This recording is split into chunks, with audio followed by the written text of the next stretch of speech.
a 5-year, 6-year member with the club. You were with us, Glenn? Maybe 6. 6 years.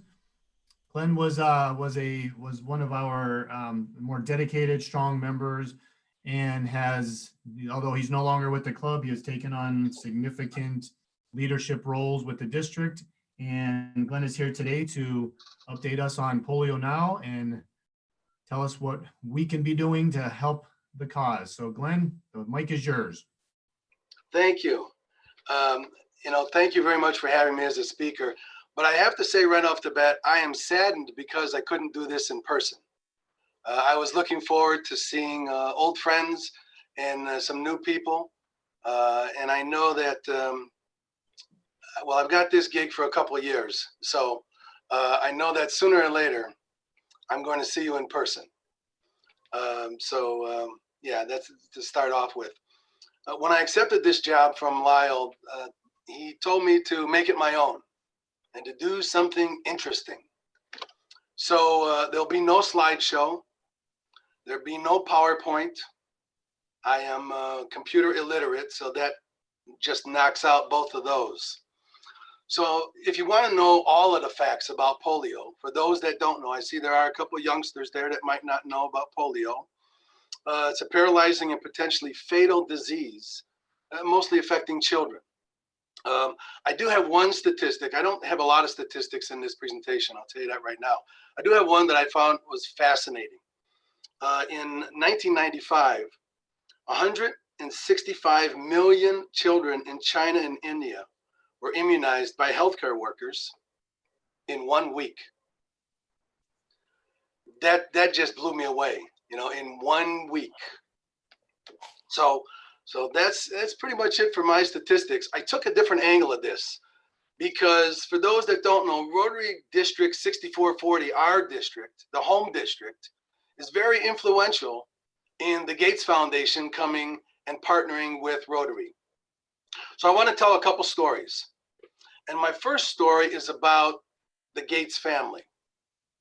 Now, a little unknown fact, Bill Gates Jr., his nickname is actually Trey because he's the third Bill Gates, but there's a long and interesting story about that. I'll let you all look that up. But back in 1994, now for some of you, this is going to be totally foreign. Not many, but for the younger ones, we used to stand in line when we went to the movie theater to get a ticket. Well, Bill Gates Sr. and Bill Gates Jr. and Bill Gates Jr.'s wife were standing in line out in Seattle. They wanted to go to the movies.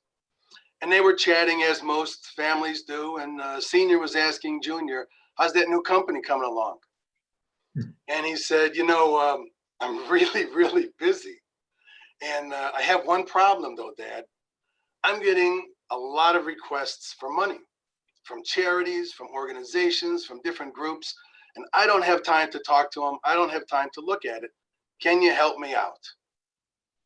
I look at this as the first turning point in what we're doing now for polio. Because Bill Gates Sr. could have said, no, I'm 69 years old. I want to retire. I've been a successful lawyer. I'm going to go fishing. I'm going to go travel. But because of the man that he is, and this was part of my research to find out who the Gateses are, he jumped in right away and he said, not a problem, son. I'll come to the office Monday. I'll take a look at the box of letters you have, and we'll see if we could answer some, help some people out. So he went to the office on Monday and he found 12 boxes of requests from literally thousands of organizations. So like any family would, they immediately started a foundation with $100 million. And and that's how the Gates Foundation started. Now, a little bit something about Gates Sr. He didn't want anyone to disparage the foundation.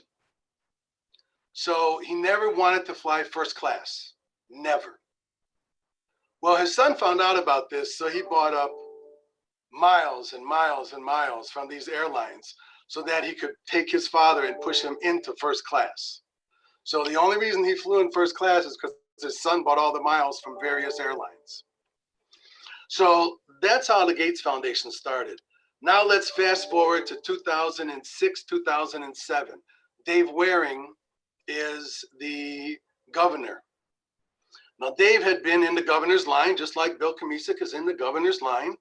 And from the time he got in the governor's line until the year that he was the governor, he tried to get Bill Gates Sr. to come to the convention. And he wrote letter after letter after letter and just couldn't do it. Well, that year, it just so happened that Bill Gates Sr. had a speaking engagement for the foundation in Indianapolis. The convention was in Lake Geneva. The old man said, no problem. It's close enough. I'll take a little commuter plane, fly up to Lake Geneva, and I'll attend your convention. See, because Bill Gates Sr. had found out what an incredible machine Rotary is, fundraising machine. He had heard about the millions and millions of dollars that Rotary had collected for various projects. So he thought, well, I want to come and I want to talk about potable water. That's what I'm going to do. Well, Dave Waring had a different thing in mind because he was, as Dave said, the conductor for the place setting for the convention. Now, many of you know, our club knows who Jack Blaine was. Jack Blaine was the champion of all champions for polio eradication. As a matter of fact, Jack Blaine and his estate in the next couple of years will reach the $1.5 million mark because he's still giving, his estate gives $100,000 every year. So it'll be $1.5 million in a couple of years. Well, Jack sat on the left of Bill Gates Sr. Now, I don't know how many of you know Terry Miller out of the Crystal Lake Dawnbreakers Club, another incredible polio warrior. She sat on the right of Bill Gates Sr. So the topic at that dinner was not about the Cubs or the Bears. It was about polio. And all night long, with the exception of when Gates Sr. went up and gave his speech. So the next day, Bill Gates Sr. had a breakfast with Luis Vincentes GI. Now, Luis was the Rotary Foundation head, and he was also a polio champion. So they get in this hotel room, and again, Bill Gates Sr. wanted to talk about potable water. Breakfast lasted about 2.5 hours, and at the end of that breakfast meeting, Bill Gates Sr. made a pledge to Rotary that they would form in line with the eradication of polio. So that is how District 6440 has an incredible connection with the Gates Foundation and how it really propelled Rotary to do what it has done down through the years in eradicating polio. Because as an organization, we have made a promise to all the children in the world. We will stop this disease. We will eradicate this disease. Now, we're very close, but these two countries are pretty difficult for a myriad of reasons. Not the least of which being that they're nomad tribes in Afghanistan and Pakistan, so it's difficult to get everyone. Sometimes it's the Taliban. You know, I like to tell people, you know, when you do your service projects, whether you go downtown to the vets home, which is a great thing, or when other clubs do service projects, you know, they're great for the community, but nobody's shooting at you. You know, when those polio workers, those volunteers in Afghanistan and Pakistan go out, they know that sometimes they don't come home. It's unfortunate, but for whatever reason, the different fractions of the Taliban don't want that Western world in their area. So we're very close in those two countries, and I believe that we can, once this disease gets over with, once COVID is done, we can go back to immunizing children because they've stopped it right now. Now, if I can say one thing about this, the structure that we have in place right now for polio eradication will help when the vaccine comes for COVID-19. So out of all of this, out of all of the funding, out of all of the volunteer work, lo and behold, another disease comes around, and I think we'll be able to plug that right in. Now I want to talk about a couple people. A couple of them are my heroes. The first one, I think everybody will know. Johnny Weissmuller. Everybody know Johnny Weissmuller? Okay. You might know him as Tarzan. Johnny Weissmuller was born in 1904. Five-time Olympic gold medal in swimming, one-time Olympic bronze medal in water polo, had polio at the age of 9. And his mother went to the doctor and said, "How can I get little Johnny past this disease?" And the doctor said, "You know, swimming is a really good exercise. Get him in the water, teach him how to swim." So she taught him how to swim. And as they say, the rest is history. So now I go on to any music lovers out there. David Sanborn. Anybody know who David Sanborn is?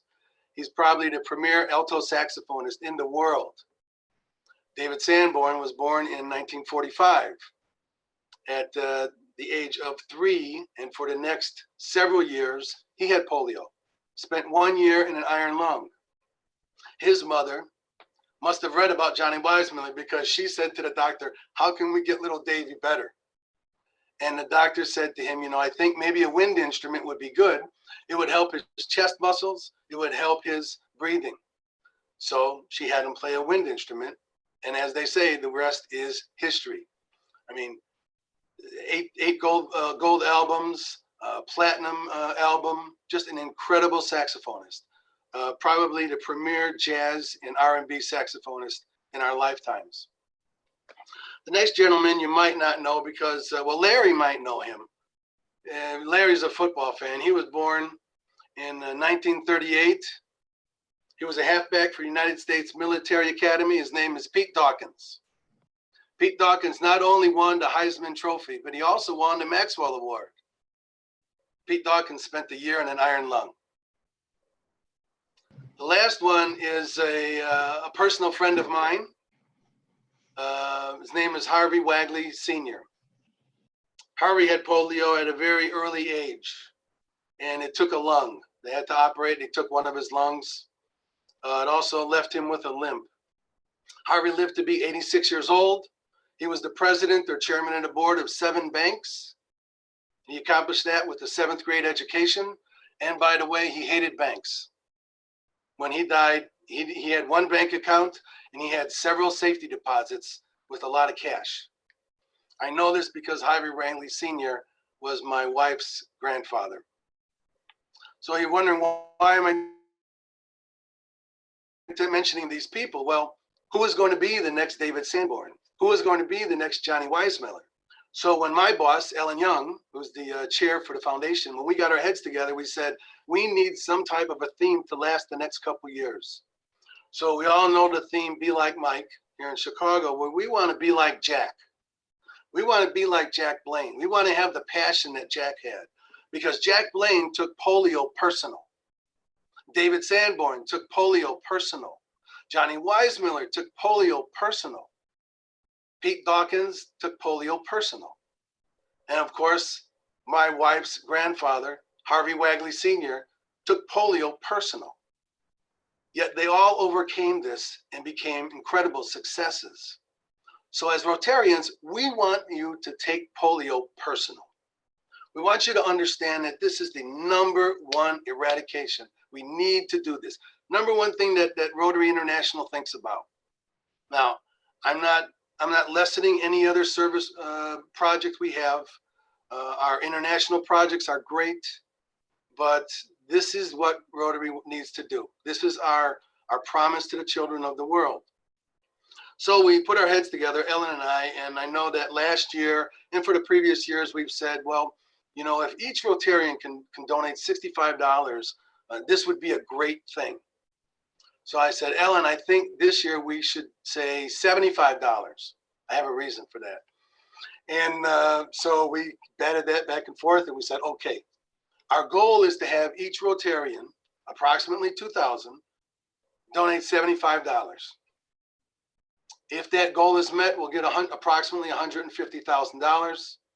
And then Jack Blaine's $100,000 comes in. That's $250,000, $250,000. And that means if we take that, divide it by 3, because it costs $3 to inoculate one child, we'll do approximately 84,000 children. But that's not counting the Gates match. So when you do the numbers, it comes out to be hundreds of thousands of children. Our district can say, yes, this is our footprint. This is our footprint that we've done for polio.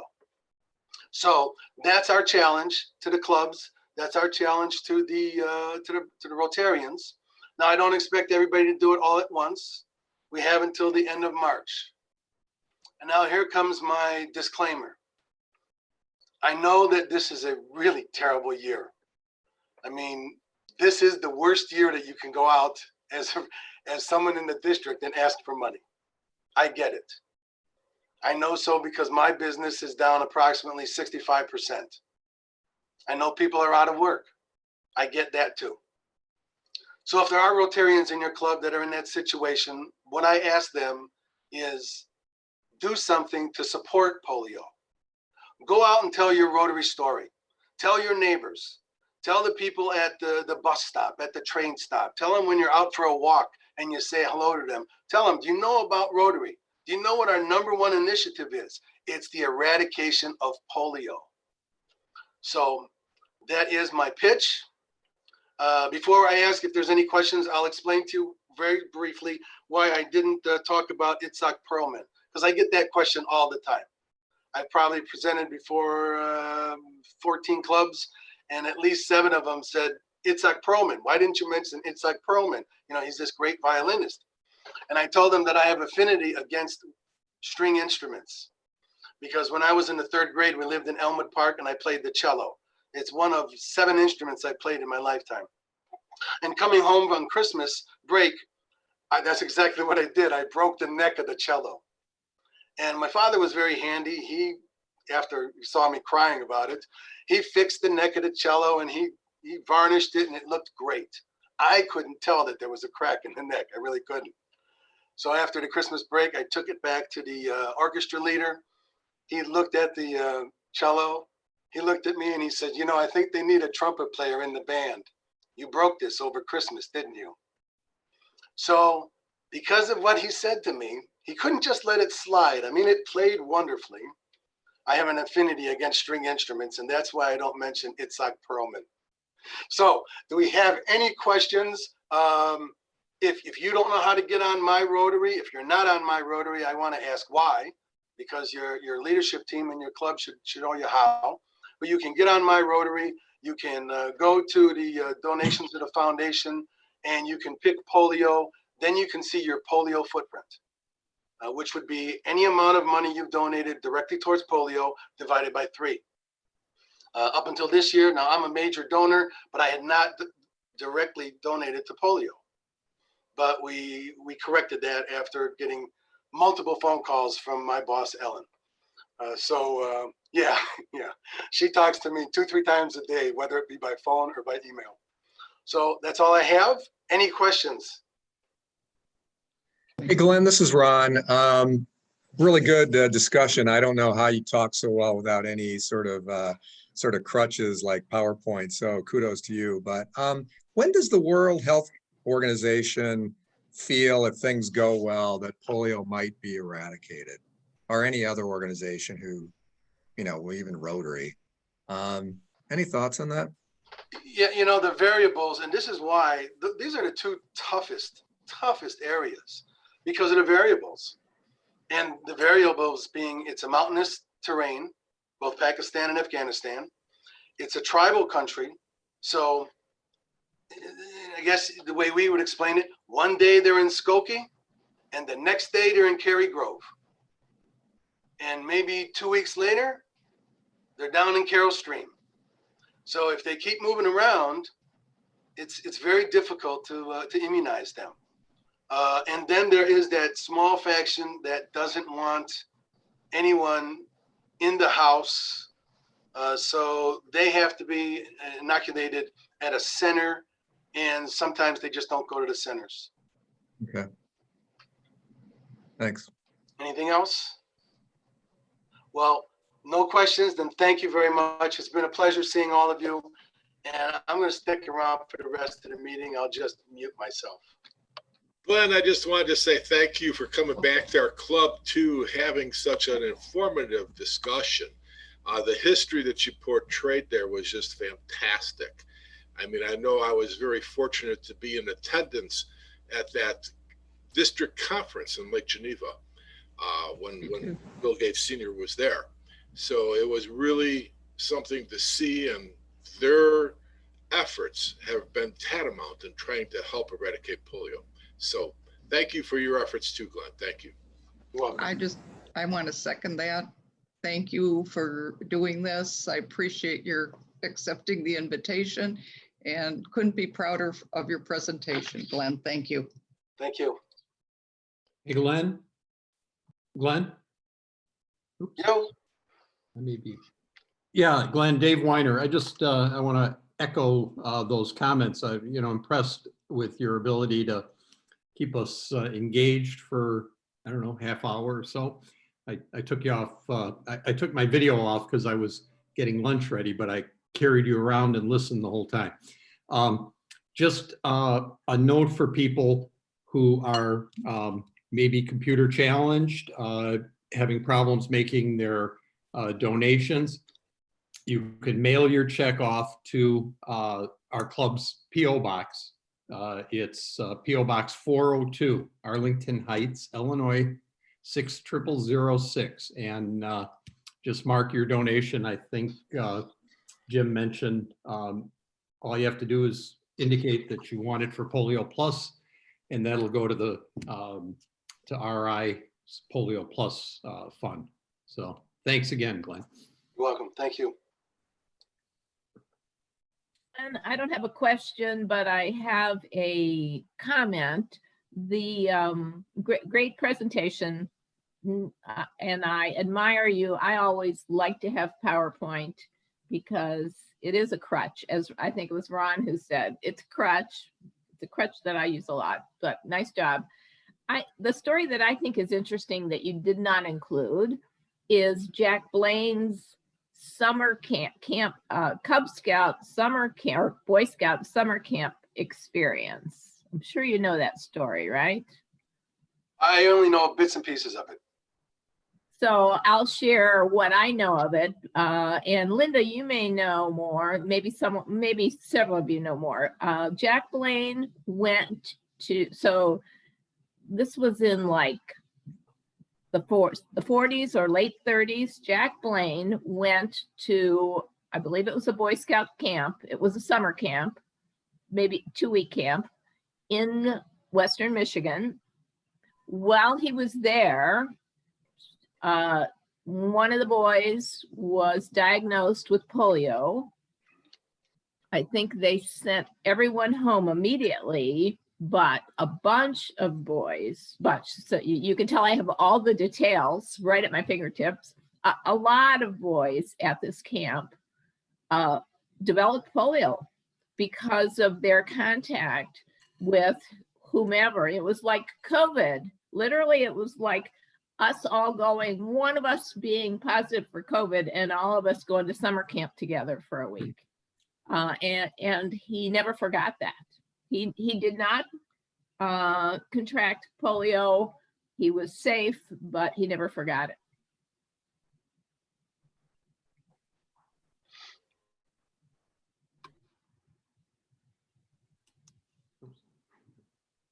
Well said, Betsy. I got to see Jack at the district conference a couple years ago, and I believe he passed maybe like 3-6 months after that.